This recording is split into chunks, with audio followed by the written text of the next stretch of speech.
हकीम साहब, जैसे बाज़ार में स्टेमिना बढ़ाने के लिए, परफॉर्मेंस बढ़ाने के लिए बहुत सारी दवाइयाँ आ रही हैं, जिसमें शिलाजीत हो गया और ये अश्वगंधा हो गया।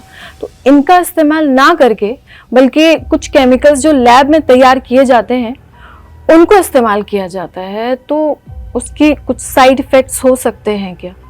तो आप कुछ ऐसी चीज़ बताएँ जिससे वो सेफ़ भी हो और साइड इफ़ेक्ट भी ना हो। देखिए, एक तो ग़िज़ा अपना जो ग़िज़ा है अपनी वो सही करें। यानी जैसे खाना खाएं तो सलाद भी अगर आपको मैसर है तो बहुत अच्छा है। एक प्याज भी बहुत अच्छी तरह खाया करें। प्याज में भी स्टेमिना बढ़ाने की सलाहियतें मौजूद हैं। और एलोपैथिक दवाएं आती हैं, तमाम मेडिकल स्टोर पर हैं। वो फौरी तौर पर आप में स्टेमिना पैदा करने की दवाएं हैं। एलोपैथ की सारी दवाएं कामयाब हैं और उनके कुछ साइड इफ़ेक्ट हैं। वो अगर आपको नहीं करते हैं साइड इफ़ेक्ट तो आप उन्हें इस्तेमाल कर सकते हैं।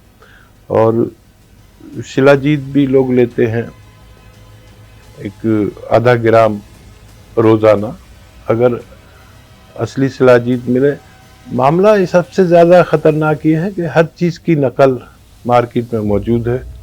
आप लें तो क्या लें, और लेने के बाद भी अगर वो नकली रहे तो आपके पैसे भी ज़ाया गए और बीमारी भी अच्छी नहीं हुई।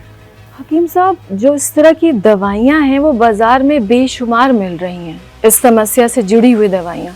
तो इसका मतलब ये है कि ये जो प्रॉब्लम है बढ़ती जा रही है या फिर कॉमन है बहुत ज़्यादा। तो मैं कभी-कभी ये सोचती हूँ कि जिनको ये प्रॉब्लम होती होगी तो उनकी पर्सनल लाइफ कितनी डिस्टर्ब हो जाती होगी और वो डिप्रेशन में भी चले जाते होंगे और उनको ये भी लगता होगा यार यार कहीं बीवी छोड़ के ना चली जाए। तो मुझे लगता है जैसे ये डिप्रेशन हो रहा है उनको, वो रात रात भर इसी बारे में सोचते रहते होंगे, एंग्जाइटी रहती होगी। तो क्या इस वजह से भी उनकी स्टेमिना में कुछ ऐसी कमी आती है? क्या ये भी एक वजह हो सकती है? वो शेर है ना कि कुछ तो होते हैं मोहब्बत में जनू के आसार, और कुछ लोग भी दीवाना बना देते हैं। तो देखिए, ये दरअसल जब बचपन से हम एक ऐसे माहौल में पलते हैं और इंसान अपने आसपास के लोगों का ही उलट या पलट होता है, जैसे लोगों में वो रहा है वो तकरीबन वैसा ही हो जाता है। तो अगर बचपन से ही ऐसा माहौल रहा है, बच्चे ऐसे रहे जो इस टाइप के गैर कुदरती तौर पर वो सब चीज़ें करना जो कुदरत ने एक सबके साथ बनाया है। मिसाल तौर पर मुश्जनी या हिंदी में हस्त मैथुन या मास्टर बेड कहा जाता है इंग्लिश में। ज़्यादातर बच्चे अपने माहौल के साथ ऐसे माहौल में ढल जाते हैं कि वो ये सब इतना कर बैठते हैं कि जब माँ बाप जवान होने पर उनसे शादी को कहते हैं तो वो अपनी शादी को टालते रहते हैं।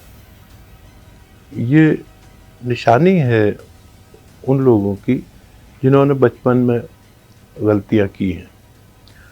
अब उनसे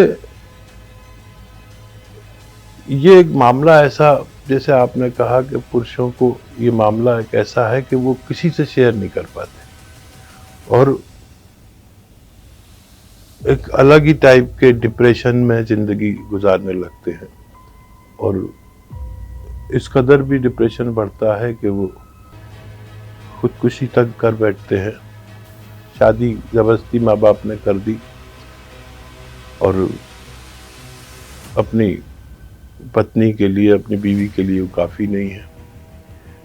एक पत्नी थोड़े दिन निभाती है, फिर ये सोचती है कि इसका इलाज हो जाए, तो कुछ दिन, कुछ महीने, कुछ साल खींच देती है कि भाई अब इलाज हो जाएगा, और जब उस सही डॉक्टर तक नहीं पहुंच पाते तो बीवी छोड़ देती है। इस बदनामी को मर्द बर्दाश्त नहीं कर पाता और अपना दिमाग खो बैठता है इसी को डिप्रेशन या पागलपन कहते हैं।